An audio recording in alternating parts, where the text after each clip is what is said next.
नमस्कार व्यूवर्स। तो आज दूसरा एक पार्ट लेके आ गए और वो है ऑक्सो प्रोसेस को लेकर के। ऑक्सो प्रक्रम कहते हैं इसे।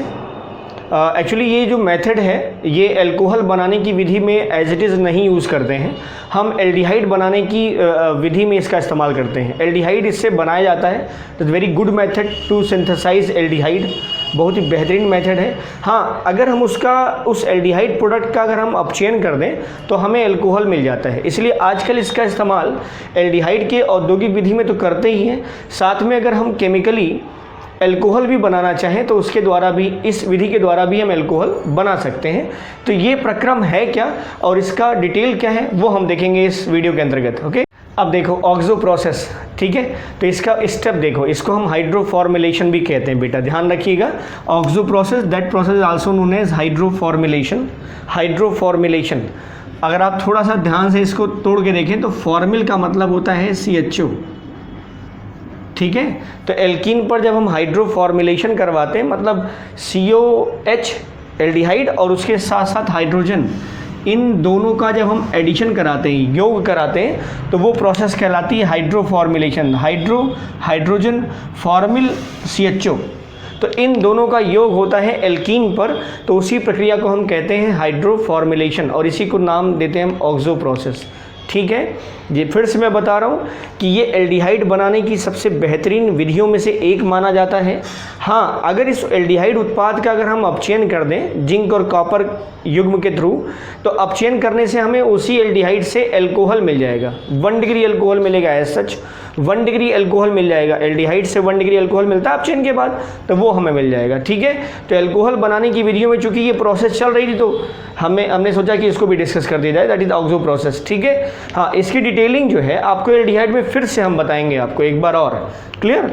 अभी देखो हाइड्रोफॉर्मुलेशन में है क्या, ध्यान रखिएगा। 2 चीज़ें ऐड हो रही हैं, H ऐड हो रहा है और CHO ऐड हो रहा है। तो H ऐड होने के कारण इसको बोल रहे हैं हाइड्रोफॉर्मिल ग्रुप ऐड हो रहा है, that is known as formyl group, CHO group ये ऐड हो रहा है, इसलिए बोलते हैं पूरी प्रोसेस को हाइड्रोफॉर्मुलेशन, ठीक है बेटा।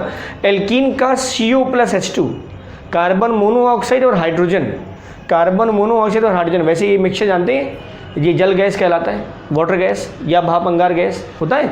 तो ये है CO+H2, तो एल्कीन का CO+H2 द्वारा उत्प्रेरित परिवर्तन, CO+H2 द्वारा उत्प्रेरित परिवर्तन हाइड्रोफॉर्मुलेशन या ऑक्सो प्रोसेस कहलाता है, ठीक है। तो यहाँ अब उत्प्रेरक का इस्तेमाल करेंगे। उत्प्रेरक कौन सा हो सकता है, ये हो सकता है CO का होल 4, जैसे कोबाल्ट ऑक्टाक्लोराइड है, ये डाई कोबाल्ट ऑक्टाक्लोराइड या कोबाल्ट ऑक्टाक्लोराइड, इसको COO4 भी लिखते हैं, इस तरह से भी लिख सकते हैं, लेकिन कॉम्प्लेक्स फॉर्मेशन यही होता है, ये है, बट ये लिखते हैं CO2 CO का होलेट, ठीक है। यह होता है ये हाइड्राइड, कोबाल्ट का हाइड्राइड, COOH CO का होल 4। एन ब्यूटिल फॉस्फीन है, एन ब्यूटिल फॉस्फीन ये हो गया है।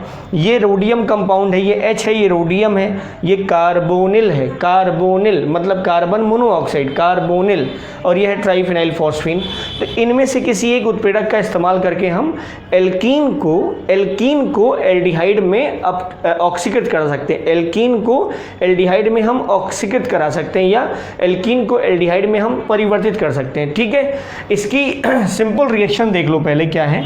ये हमने लिया है पहला एल्कीन, दिस इज एथिलीन या एथीन कह सकते हो, ठीक है। इसका हाइड्राइड कोबाल्ट टेट्रा कार्बोनिल के साथ हम इसका कार्बन मोनोऑक्साइड H2 का एडिशन करा रहे हैं, तो हमें क्या मिल रहा है CH3 CH2 CHO, clear. Same as, अब देखो CH3 CH double bond CH2, ये एसिमेट्रिक टाइप का हो गया CO+H2, तो यहाँ पर भी क्या होगा CHO यहाँ पर भी लग सकता है और CHO यहाँ पर भी लग सकता है, तो इट मीन्स हमें 2 टाइप के प्रोडक्ट मिलेंगे। इसको हम बोलते हैं 1 डिग्री एल्डिहाइड, इसको बोलते हैं बेटा 1 डिग्री एल्डिहाइड, ठीक है। ये 1 डिग्री एल्डिहाइड मिल गया और ये क्या मिल गया 2 डिग्री एल्डिहाइड। अब एक चीज़ ध्यान रखिए, IPSC नेम कुछ और होगा, गिनती यहाँ से करोगे 1 2 3 1 2 3, तो 2 मिथिल प्रोपेनल और ये हो जाएगा 1 2 3 4, दिस इज ब्यूटेनल। क्या होगा बेटा ब्यूटेनल, ये वाला 1 2 3 4 ब्यूटेनल, और ये क्या हो गया 1 2 3 या 1 2 3, तो 2 मिथिल, दूसरे पर मिथिल छूट रहा है प्रोपेनल, तो 2 मिथिल प्रोपेनल, ये ब्यूटेनल, क्लियर। तो ये दोनों मिलेंगे, ये दोनों मिलेंगे। अब एक खासियत है इनमें से, अगर हम उत्प्रेरकों की क्वालिटी चेक कर लें, ये अगर हम स्पेसिफिक कैटलिस्ट ले लें तो हम 1 डिग्री अल्कोहल, जैसे यहाँ तो कोई दिक्कत नहीं है, यहाँ तो चाहे CHO इधर लगाओ कोई फ़र्क नहीं पड़ता, लेकिन इसमें प्रॉब्लम है। प्रॉब्लम ये है कि हमें 2 टाइप के डिफरेंट एल्डिहाइड मिल रहे हैं ना, इसको हम 1 डिग्री एल्डिहाइड बोल रहे हैं और इसको हम 2 डिग्री एल्डिहाइड बोल रहे हैं। दिस इज़ उल्टा है, ये 2 डिग्री एल्डिहाइड है और ये 1 डिग्री एल्डिहाइड है बेटा, सॉरी, ये 2 डिग्री एल्डिहाइड, जिस कार्बन से लगा हुआ उसकी 2 वैलेंसी इधर उधर है ना, और इसकी एक, तो ये 2 डिग्री एल्डिहाइड और ये 1 डिग्री एल्डिहाइड। ओके, तो अब हमें जो प्रोडक्ट मिल रहा है वो 2 डिग्री एल्डिहाइड मिल रहा है और 1 डिग्री एल्डिहाइड मिल रहा है, ठीक है। इसमें से किसी एक एल्डिहाइड का जो कंसंट्रेशन है वो हम बढ़ा सकते हैं विद रिस्पेक्ट टू अदर, दूसरे वाले एल्डिहाइड की अपेक्षा एक कंसंट्रेशन को हम बढ़ा सकते हैं, वो डिपेंड करता है कि कौन सा कैटलिस्ट इस्तेमाल किया जा रहा है, ठीक है। अगर आप इस कंडीशन में देखें तो ये जो रोडियम का कैटलिस्ट है, this is very good catalyst to produce 1 degree aldehyde. 1 degree aldehyde को प्रोड्यूस करने के लिए ये वाला एल्डिहाइड सबसे, ये वाला जो कैटलिस्ट है वो सबसे बेहतर माना जाता है। रोडियम का कॉम्प्लेक्स है ये, ठीक है, ये भी बेहतर है, ये भी बेहतर है, ये भी बेहतर है। अगर इन चारों में अगर हम कंपेयर करेंगे तो सबसे बेहतर ये 20:1 का रेशियो का हमें 1 डिग्री और 2 डिग्री एल्डिहाइड का प्रोपोर्शन देता है। मतलब इसकी उपस्थिति में 1 डिग्री अल्कोहल की प्रतिशत मात्रा बहुत ज़्यादा होगी। तो अगर कॉमर्शियल पर्पज से अगर हम देखें तो ये जो उत्प्रेरक है वो इस प्रोसेस के लिए सबसे अच्छा उत्प्रेरक माना जाता है, ठीक। एक और ख़ास बात है कि ये जो है वो होमोजीनियस कैटालिसिस प्रोसीड करता है, मतलब समांगी उत्प्रेरक होता है ये, जिसमें मतलब अभिकारक और उत्प्रेरक की भौतिक अवस्थाएं क्या होती हैं, समान होती है, दोनों के सेम फिजिकल स्टेट होते हैं, तो ये होमोजीनियस कैटालिस्ट की तरह बिहेव करते हैं। वैसे एज इट इज़ जनरली सब जो है होमोजीनियस कैटालिसिस को ही प्रोसीड कराते हैं, ठीक है बेटा।